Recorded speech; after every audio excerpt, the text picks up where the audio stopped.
સુરતમાં મહિલા શિક્ષકને ડિજિટલ એરેસ્ટ કરનાર આરોપીઓ સકંજામાં આવી ગયા છે.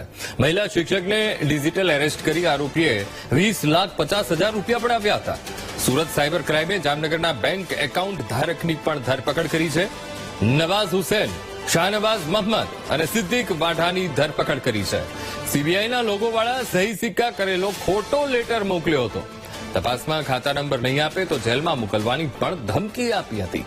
તો શિક્ષિકાના નામે મુંબઈથી બેંકોક કુરિયરમાંથી ડ્રગ્સ મળ્યું હોવાનું જણાવાયું હતું અને પાર્સલમાંથી 140 ગ્રામ ડ્રગ્સ મળ્યું હોવાનું કહી મહિલા શિક્ષકને ધમકી આપી હતી. મની લોન્ડરિંગ અને ડ્રગ્સ કેસમાં ફસાવી દેવાની ધમકી પણ આપવામાં આવી હતી. તો મુંબઈ ક્રાઇમ બ્રાન્ચના ડીસીપીની ઓળખ આપી ડિજિટલ એરેસ્ટ કર્યા હતા. તો 5 દિવસ સુધી ડિજિટલ એરેસ્ટ કર્યા બાદ લાખો રૂપિયા તેમની પાસેથી પડાવ્યા હતા. સુરત શહેર ખાતે રહેતા એક દંપતી સાથે ડિજિટલ અરેસ્ટની ઘટના બની હતી, જેમાં દંપતીને વિડીયો કોલ પર ડિજિટલ અરેસ્ટ સાયબર ક્રિમિનલ્સ દ્વારા કરવામાં આવ્યા હતા.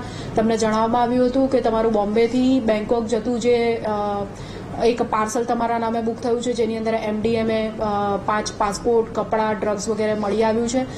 તેમજ તમારા સિમ કાર્ડ અને આધાર કાર્ડનો ઉપયોગ કરીને ઘણા બેંક એકાઉન્ટ ખુલેલા છે અને એટલા માટે અમે તમને ડિજિટલી અરેસ્ટ કરીએ છીએ એમ કહી તેમને ધમકાવીને તેમની પાસેથી પોલીસ કાર્યવાહીને કોર્ટ કચેરી વગેરે તથા અરેસ્ટ કરવાની ડર આપીને એમની પાસેથી એમના જીવનમાં જે મૂડી હોય બચાયેલી એટલે 20,50,000 રૂપિયા જેટલી માતબર રકમ સાયબર ક્રિમિનલ્સ દ્વારા પડાવી લેવામાં આવેલ હતી.